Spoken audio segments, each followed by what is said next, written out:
Today, we're all in on a heist film or a prison break film. Maybe it could be a romance or a comedy. I don't know. This one's got it all. I'm Scott. And I'm Jason, and this is the Friday Night Rewind. On today's episode, we're going to rewind Out of Sight, which came out on June 26, 1998. All right. Box office for this film did fairly well. $77.7 million at the box office. With a budget of $48 million, and I got lazy and didn't do the adjusted for inflation, but figure it's double for 2026 on both those accounts. Close enough.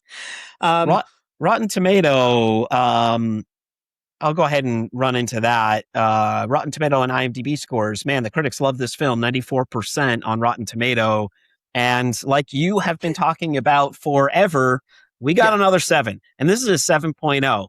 So we have not yet been able to break out of this 7 issue.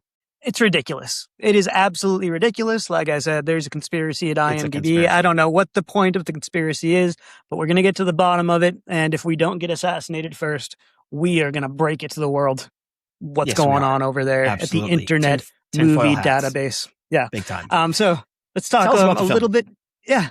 Let's talk a little bit about the film.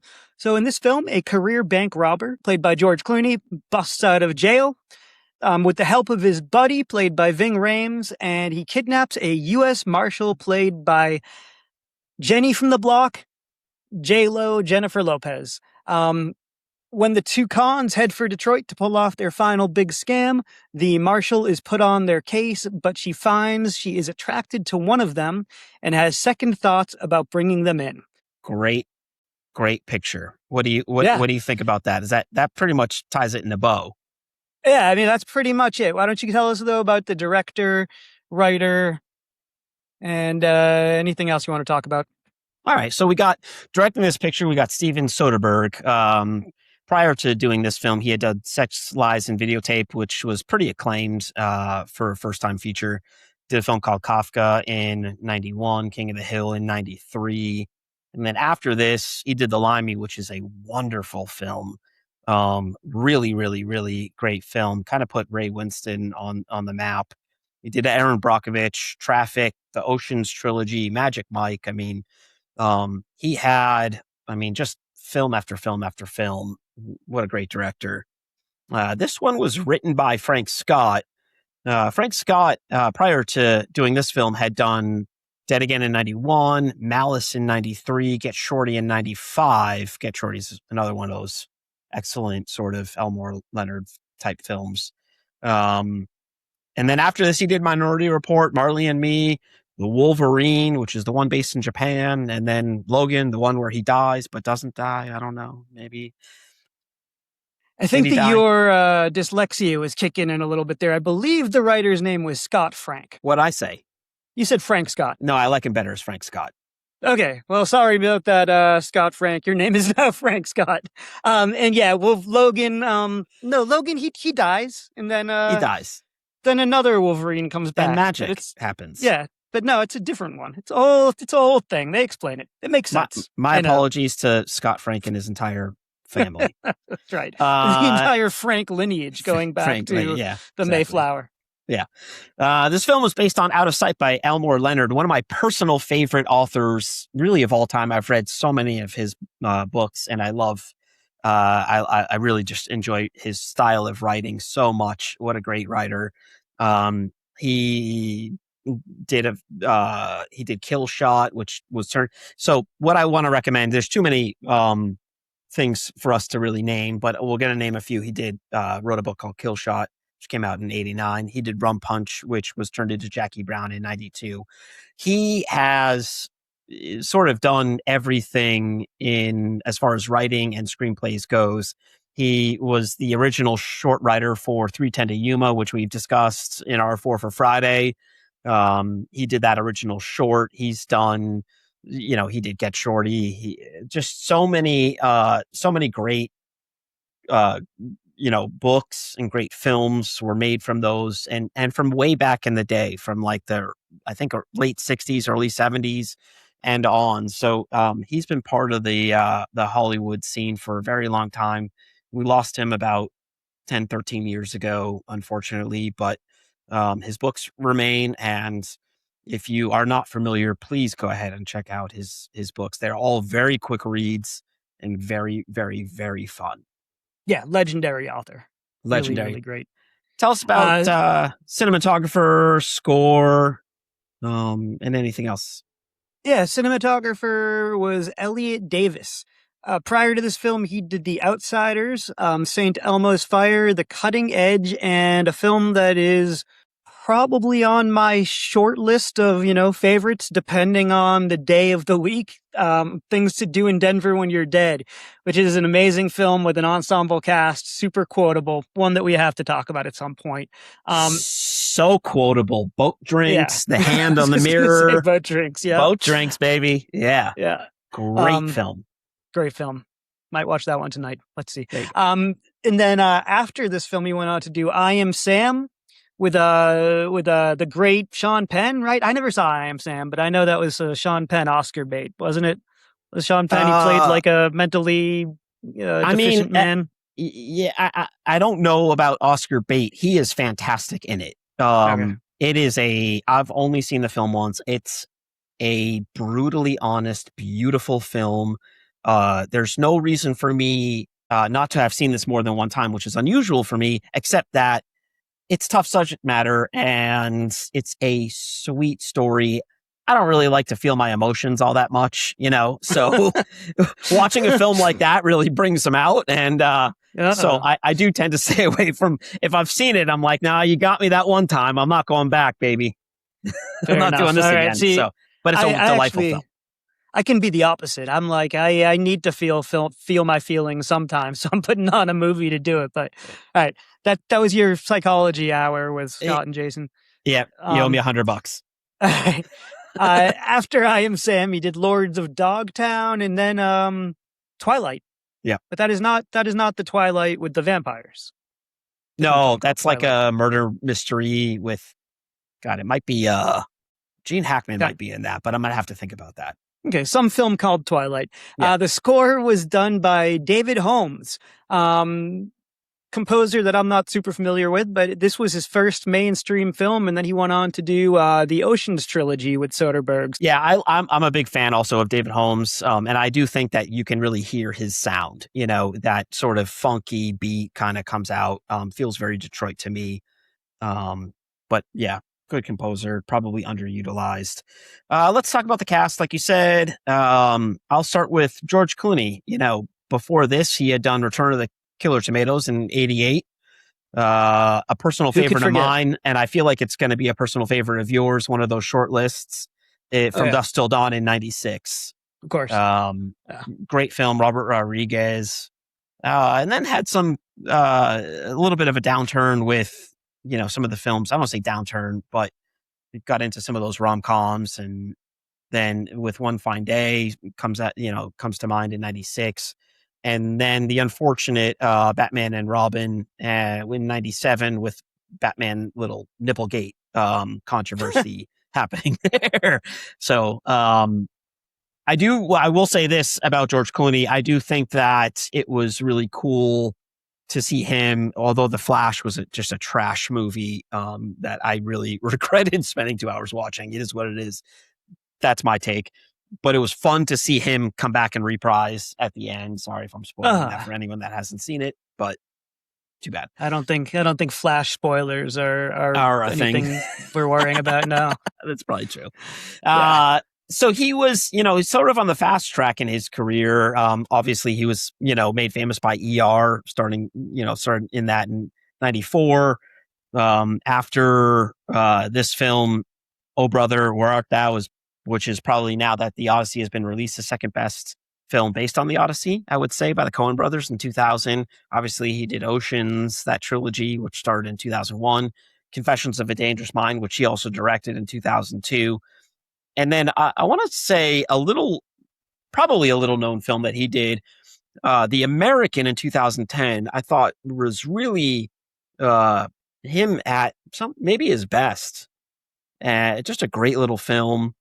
And another one that he did in 2013, we're going to talk about this in a little bit, Gravity.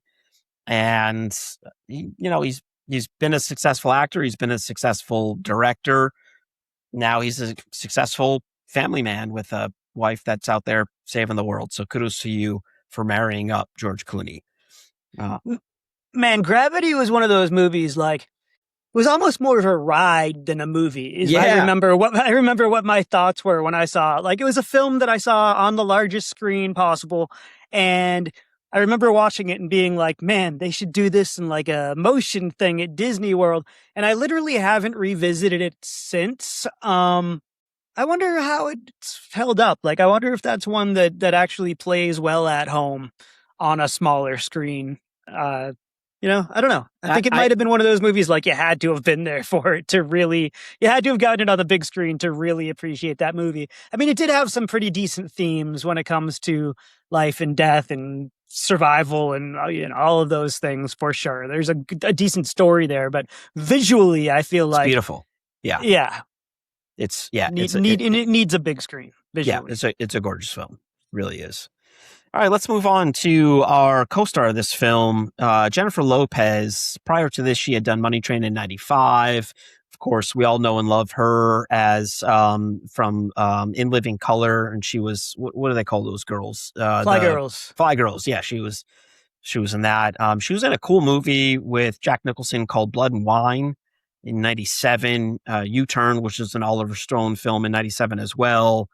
And then she was sort of ramping up in her career. After this, she did The Cell in 2000, which I really love The Cell. I think it's a visually stunning film. Yeah. And she got into sort of that rom-com kind of niche and seems like stayed there for a while. But she is a great actress. She's fantastic in this picture, and really just enjoy seeing her in sort of this more serious type of role. These are the types of roles that she really excels in. Like the rom-com thing was a niche that she sort of got stuck in for whatever reason. But I think that like playing a tougher character with a little more depth is something that she's actually really good at. So it also starred Ving Rhames, who's one of those actors that like every time you see him, you're just like, hey, it's Ving Rhames, because you're happy to see him because he's just always good. He's got such a sort of larger than life persona and such like a big boisterous smile. And I feel like he's a hard guy to dislike. Prior to this, of course, he played Marcellus Wallace in Pulp Fiction, 1994, one of those career-defining roles that no matter what else he ever does, he will always really just be Marcellus Wallace, which is okay. He also Mission Impossible, 1996, a franchise that he stuck with for another 30 years. And of course, Con Air in 1997. He went on to do Entrapment in 1999, Mission Impossible 2 through 10, like I said. We also have the great Don Cheadle. Prior to this, he was in Colors, 1988. Things to Do in Denver, When You're Dead, 1995. Boat movie Drinks. That we've already talked about tonight, Boat Drinks. He was in Devil in a Blue Dress in 1995 with Denzel Washington. And then he was in Paul Thomas Anderson's Boogie Nights in 1997. So he was in a pretty good place in his career rolling into this. After this film, he went on to star in Traffic, Ocean's 11 in 2001, and then starting in 2010, he joined the MCU. He replaced Terrence Howard. Terrence Howard, that's right. Yeah. Terrence Howard played his role and decided not to come back, which was a stupid move because Don Cheadle came in and has been in 17 movies and shows and everything since then.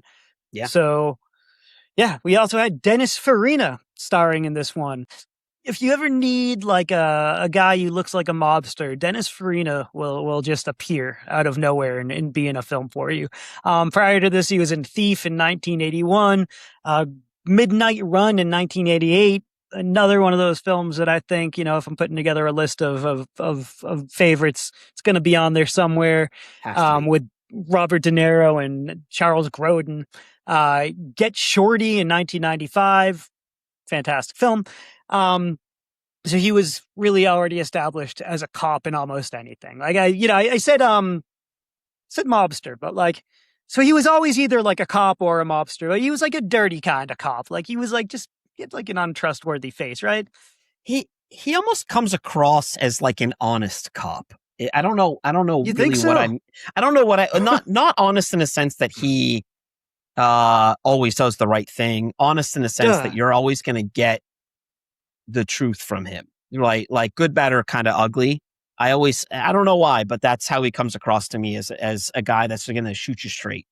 Why am I thinking of him as a mobster? No, and Get Shorty. He had with his broken nose all the time. He was a mob guy. And Get He's Shorty. been in those Okay, types cool. of parts. All right, good. Just making sure I wasn't. Yeah, for okay. sure. Yeah, he after this film though, he was in Snatch in 2000. I'm sure he was a cop in that. He was in Big Trouble actually he was a mobster in that one. So you're right. Good. Yeah. Don't Big second guess Trouble yourself, brother. All right, well, yeah, I was. I should never do it again. All right. Yeah. Big Trouble in 2002, Bottle Shock in 2008. I haven't seen Big Trouble. Oh, it's good. And then some other notable actors in this film were Albert Brooks, Catherine Keener, Isaiah Washington, Steve Zahn, Luis Guzman in one of his earlier roles, Viola Davis, Michael Keaton in a hilarious cameo, and Sam Jackson in a fantastic cameo. And Albert Brooks was really funny in this too. Albert Brooks is really funny. I think Catherine Keener is brilliant in this. Isaiah Washington plays against type, but he's real fun doing that whole monologue about the dog getting a bone or whatever. Oh my God. That was like... it's so creepy. Yeah. It is, but he's so good in it, you know. Yes. And for me, you know, like this film isn't what it is without Steve Zahn. Luis Guzman has some of the greatest one-liners when he's, you know, trying to break into Adele's apartment. And again, you got Viola Davis and Michael Keaton and Sam L. And it's just awesome. This is the definition of ensemble. Yeah, for sure. Let's get into the background. All right. So for this film, the source material origins lie in a picture that Elmore Leonard saw in the Detroit News of a beautiful woman, female marshal, standing in front of a Miami courthouse with a shotgun resting on her hip. And that's essentially where the idea came from. Producer Danny DeVito, the Danny DeVito that can obviously always be on our pod because of his stature. The king of all short kings. The king of all shorties, didn't break 5 foot. God love him. But producer Danny DeVito bought the rights to the book after his success with the 1995 adaptation of Leonard's Get Shorty. Again, another brilliant Elmore Leonard novel. Steven Soderbergh had made 2 films for Universal when executive Casey Silver offered him Out of Sight with George Clooney attached. However, the filmmaker was close to making another project and hesitated to commit. Silver told him, "These things aren't going to line up very often. You should really pay attention." And thank God he did. Sandra Bullock was originally considered for the part of Karen Sisco opposite George Clooney. Long story short, he felt that she was really great, but just not for this. And they had chemistry, but it wasn't the right chemistry for Elmore Leonard. Yeah, definitely a good call. And again, like we had mentioned, Clooney and Sandra Bullock link up later on with Gravity, which I think that they were just great in and had great chemistry in that. The character of Foley appealed to Clooney, who as a boy had thought of movie bank robbers as heroes, citing the Cagneys and the Bogarts and the Steve McQueens and all these guys that he grew up loving and rooting for. And when he read this, he thought, this guy's robbing a bank, but you really want him to get away with it. And I think that's what he's looking for. And I would say that he was spot on. And, you know, all those people that I just named, it really feels to me, revisiting this, rewinding this, that it's a little bit of a throwback type film to that era, which I love. Soderbergh cites a 1973 novel, Don't Look Now, as the primary influence on how we approach the love scene between Foley and Sisco. And we've talked about that. And he had said that he wanted to create in his movie, the intimacy of that and the contrast of things, and had to mix it up and feel, I think he just wanted it to be a little different. Not like and again, I think that people have to also remember the error as, we mentioned romance at the beginning of this. I don't know that I would really classify this as a romance, but it's definitely it could be. But I don't think that they wanted to lean heavy into the romance. I think that what was the word you used earlier? I said that this was like maybe the sexiest movie that I've ever seen without being lurid. Like, right. It's never graphic. It's never like, overtly sexual, but it is like, it's just like the tension in it. Like there's a couple of scenes where, there's a scene when the two of them are in the trunk together and like, you can just like feel it, like right. the tension between them and the atmosphere. And then, a scene later on when they are, about to be romantic with each other. And it just feels like, it does not feel like there's just two actors on the screen. It feels like that these people are like into each other in like a legitimate way. Like it's just very, the chemistry was just very, very real in this movie. Yeah, I would totally agree with you. And I would also say compare this with other films that you might not feel have great chemistry, right? This is a great example of two actors that have fantastic chemistry. Yeah. And you can really feel that as the viewer. So anyway, moving on to more background, Danny DeVito and Gary Shandling were considered for the part of Ripley before Albert Brooks was cast. I'm not really sure that I see anyone else playing that part besides Albert Brooks. I could have seen Shandling doing it before DeVito, but yeah, Albert Brooks was a lot better.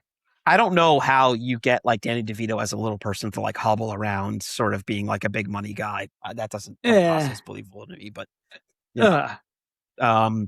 and then the last piece of information we have here is the character of Ray Nicolette also appears in Elmore Leonard's novel Rum Punch, which Rum Punch became Jackie Brown, directed by Quentin Tarantino, which was being filmed as Jackie Brown when Universal was prepping to make this film. After Michael Keaton was cast as the detective Nicolette in Jackie Brown, Universal subsequently cast him for a cameo in the same role in Out of Sight.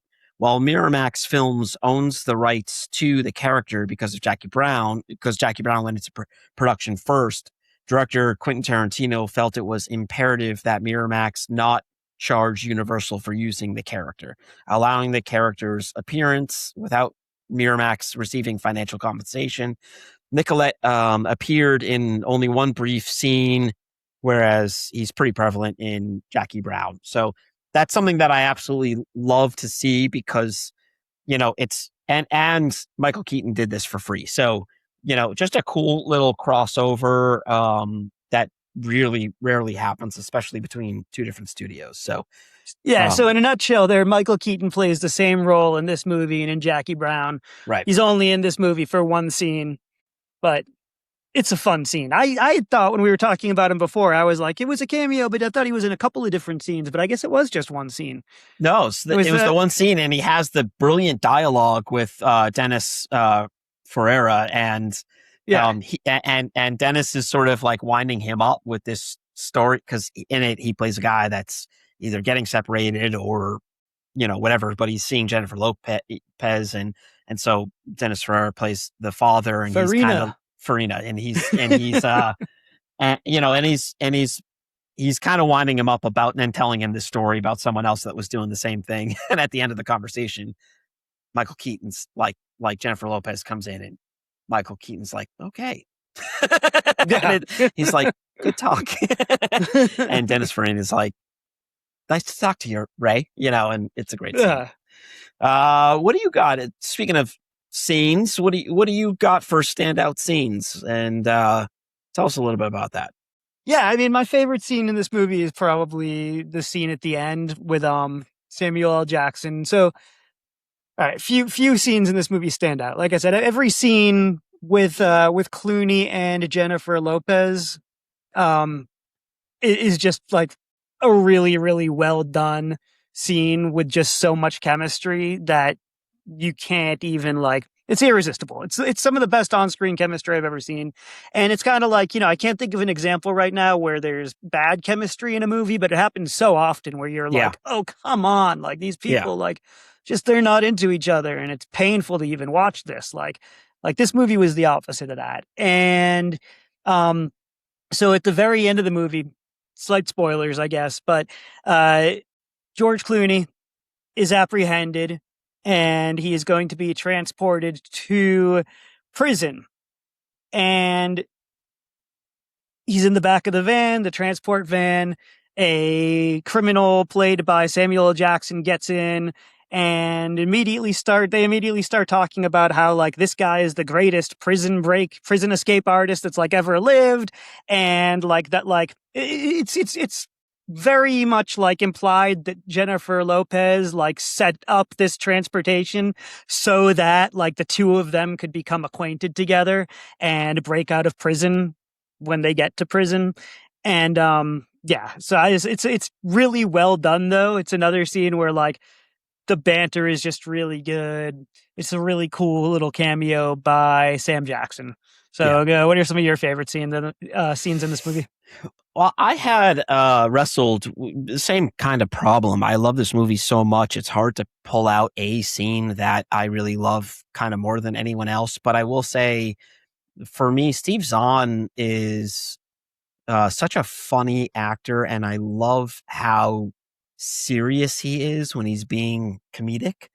And there's a scene where they're in prison and they're in the yard, and there's a conversation that's happening between, I believe it's Ving Rhames and George Clooney's characters, and Steve Zahn's in the background, and he's trying to like lift weights in the yard, and he grabs these super heavy weights. He can't even pull them off the thing, and goes on to something that's lighter, and then goes to these two tiny dumbbells. They're probably like 2 pounds each. And he's like, doing this in the background. And I die every time I see that, because I don't, like I couldn't do that and not be laughing or not smiling or whatever. But he's just so great in those types of situations. I love that. The real, for me, I think that it's something that we haven't talked about a lot on here, but one other thing I wanted to mention is the editing. The editing in this film is so fantastic. And it's when you have all the pieces, you have great writing, you have great directing, you have great cinematography, you have great editing. Obviously, it's going to make for a great picture. But there's little moments where you'll be in a little bit of an action scene, and they'll do this pause. I don't know if you remember when you were rewinding this, but they have this like awkward pause in the middle of some action scene. And I don't know why, but I just love that. It felt so different to me. So I really kind of enjoyed seeing that. And I would say, an unsung hero for a film like this is the editor. So good on him. Yeah. Fantastic editing. Or whatever. Yeah. What do you got for standout performances? I really like Don Cheadle as Snoopy. I thought that he was just like, when I think of Don Cheadle nowadays, like I'm so used to him playing whatever character he plays in the MCU. It's that like MCU effect that actors have. And like, so I always think of Don Cheadle as just like War Machine playing this like sort of, it's like kind of bland, like nice guy roles. But like he, in this movie, like he has like a good blend of both menace and humor that I think he just really pulls off really well. Like you believe that he's this dangerous criminal, but he's also really funny and making you laugh, and you're like, oh, this guy's charming, and I would like to be friends with him.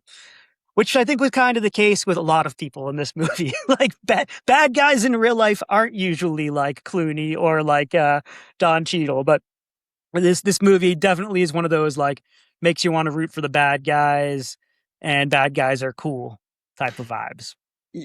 Yeah, it's a funny point that you make, because I totally agree with you. I think Don Cheadle is brilliant in this, and so fun to see him go against type and play someone super menacing.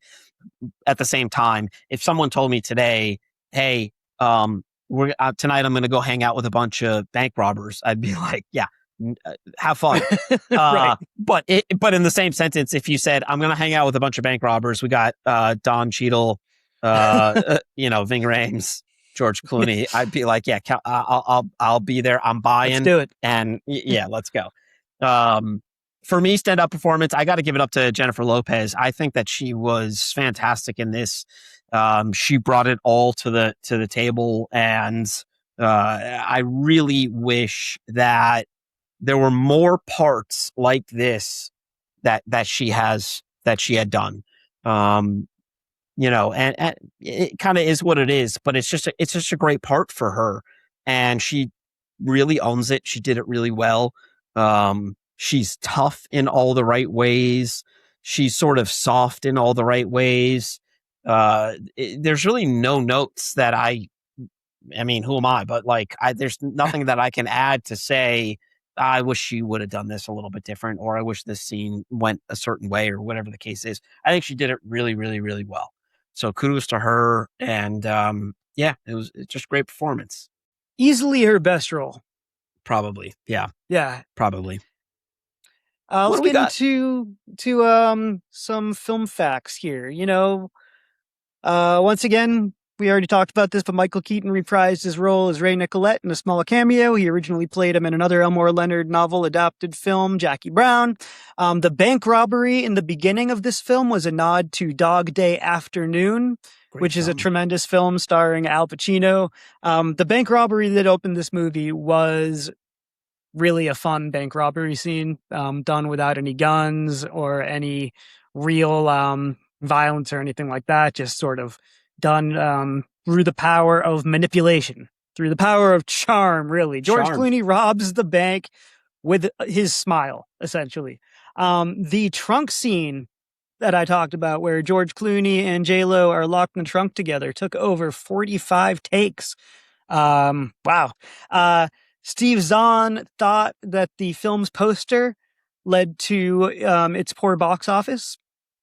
Trying to remember what the poster looked like, but I think it was kind of retro with her with a gun and his silhouette head, maybe, if I'm remembering that correctly, but something like that. I don't know why that would lead to that, but whatever. Yeah, I think you can blame a film's box office on a lot of things, but it's usually not the poster. Don't know why this film didn't do better at the box office, but sometimes it takes a little while for a film's greatness to be discovered. Yeah. And Elmore Leonard did write a sequel to this film called Road Dogs, which I have not read. Have you read that one, Scott? I have not, but it's in my queue to read. I own it, and I'm definitely going to get to it at some point. I'm kind of more motivated now that we've rewound this kind of more recently, or as my wife would say, in the recent times. Okay. Well, give it a read and let us know how it is. Yeah. It's such a great film. What are you giving this? What's your rewindable scale? I know that I'm not the most generous with my points, but this is a film that I absolutely love. I loved reading it. I loved watching it. I've loved rewinding it. I've loved it in every phase of my life, from, kind of late teenager, in my 20s, in my 30s, my 40s. I anticipate loving this film in my 50s and 60s, but that's it. I don't want any more after that. 50s and 60s, and then I'm done. You're going to hate it in your 70s? Yeah. It's not going to be for me in my 70s. Cool. I'm going to give this guy a 8.8.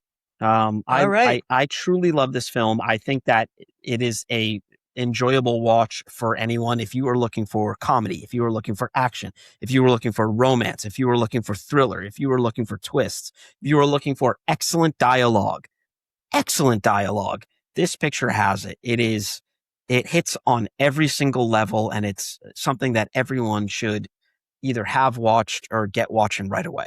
What do you got, Jason? Yeah, I mean, listen, most of these movies that we're rewinding for this show, we're not just picking at random. Most of these movies that we're picking are favorites of both of us. You get the occasional one that it turns out has not aged well in memory, and sometimes because we don't share the exact same brain, sometimes you do have one where one of us likes it and a lot more than the other one, which was the case with Ed Wood. But all that is to say, I'm just going to give this one a 9. It's another, just no real notes. Not giving it a 10 just because I'm trying to save my 10s. I want my 10s to mean something. I really do. But yeah, I mean, I don't know. And honestly, if this isn't a 10, I don't know what is, but we're giving it a 9 anyway. So these numbers are also meaningless. They are. They mean nothing. Yeah. Right. There's the number. I wonder if I will ever have a 10. That's something that we'll explore as we work through the pod and all the social stuff that we're doing. Yeah. But we'll see. I have one in mind. I'm not going to share it, but I would love to know what a Scotty Roddy 10 looks like. Nope. What is an SKS 10? All right, like I'm not. No. I'm gonna save it because maybe we'll do it. 50-year anniversary show. Yeah, exactly. episode 400 something, whatever. However, for many Fridays that is in 5 years. That'll be when you unveil it. Cool. Yeah, you never know. Tune in. Yeah. All right. Let's talk about 5 similar films. So if you watch this film, if you like this film, here's some other films that you should check out that are going to be similar either in style or in writing or whatever. So 5 similar films. I got The Getaway, Steve McQueen, 1972. Great film. Love The Getaway. You seen that one? It's an older one. I'm so ashamed to say that I haven't. I know it's older, but like also, I mean, come on. It's not that much older, and I know that it's like I know what it is and how revered it is, and no, I haven't seen it. It's a beautiful film. It was remade with Alec Baldwin and Kim Basinger. I did see that one, but yeah, I think I watched the wrong one. That's funny. Yeah. It was So obviously, a similar film from I would say like a mood perspective would be Ocean's 11, obviously directed by Soderbergh as well. You could really say Ocean's 11, 12, and 13. The music is very similar. The writing style is very similar. And actually, I want to say this for the record. When I watch this film, I always imagine that Foley goes to prison. Maybe he breaks out. Maybe he doesn't. Maybe he goes back. And eventually, when you get to the beginning of Ocean's 11, you see George Clooney kind of coming out of prison. I've always felt that there was some continuity between, the Foley and the Ocean as characters. So that maybe that's just me. I don't know. I like it. It's good headcanon. Yeah, and it always just makes me think of like, again, it doesn't exist and it's not going to happen. But had Foley's name been Ocean in this, easily could have been, or had Ocean's name been Foley, although then it would be Foley's 11, which sucks. Again, though, Alias is good. If you want to make it believe, if you want to, that is the beauty of film and the beauty of fiction. In that when it comes to imagination, there are no real rules. Like we talked about, you really liked those 3 Seagal films, and it's like you wish that they were a trilogy, and in this, and it's like just it can become that to you. Like so, if you want to believe that this character from Out of Sight like escaped prison and then goes on to be Danny Ocean, maybe he changes his name. Who knows? I mean, it's just in my head. That's kind of where I went. But anyway, so that was similar film number 2. Similar film number 3 and 3.5 is both Thomas Crown's, the 1968 version and the 1999 version. I do happen to like the 1999 version. I don't want to say better. I do too. But I like it a lot. I think it's a really well executed film. And we're getting another one apparently with Michael B. Jordan. So why not? Okay. Yeah, that's coming out. So we'll see what they did. But I thought Pierce Brosnan and who was in it with him? Renee Zellweger? Not Renee Zellweger. What's my problem? I'll think of it someday. It was Renee Russo. Anyway, yeah, they're both great. By the way, they have good chemistry. When I said Renee Zellweger, I was picturing Renee Russo. So, yeah. Thomas Crown, 1999 is a very fun film. So if you haven't seen that, again, dig in. Jackie Brown, 1997. This is, as much as I love Jackie Brown, on the list of Quentin Tarantino films, Jackie Brown is very close to the bottom. Interesting. I know it's a little bit of a hot take on my end. It's really hard for me to rank Quentin Tarantino films, but it's his only adaptation, I believe. And I think that has something to do with it. I still love it. I absolutely love it. I think it's a wonderful film, very rewindable. Rum Punch is a great book. So check out either the book or the film. And then one that maybe people haven't seen is a really cool film called The Old Man and the Gun, which came out in 2018. And this is with Robert Redford and Sissy Spacek. And the reason I put this in there is I haven't seen this in a little bit, but as I recall, Robert Redford plays a guy that robs bank. He's kind of in his twilight years, and he does it in a very charming kind of a way, without violence, without guns, whatever. So that's why I threw that in there. Great, good film, really fun watch. It feels like a very honest film as well to me. I don't necessarily know what I mean by that, but it just feels like real. No, I know what you mean. Yeah. And next week, I am super excited. Next week, we are getting into 4 for Friday, and the theme is, I'm going to try to do it in my worst impression is Arnold.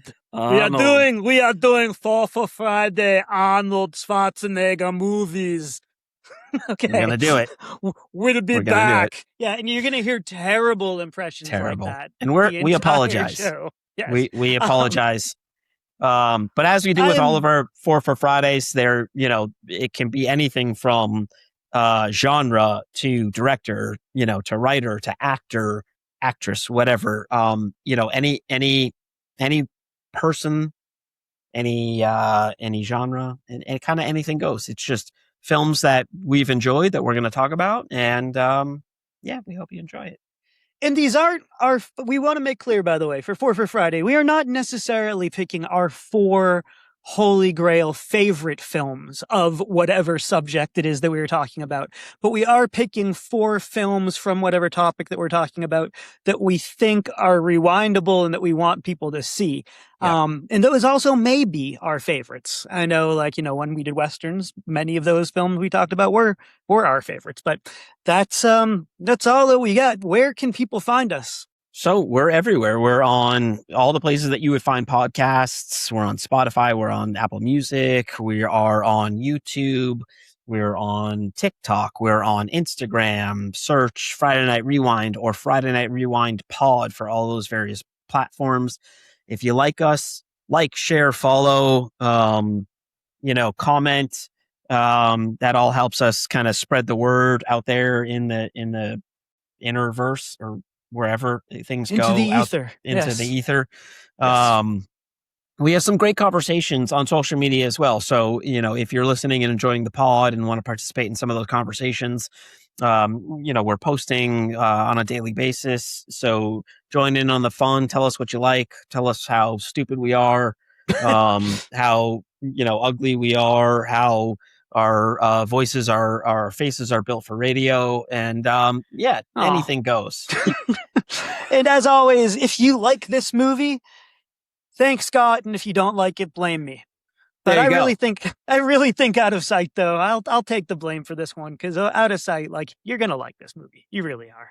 This is an extremely likable film. This is such a fun watch. Please go watch it. Enjoy it. Let us know what you think. We're always looking for that feedback.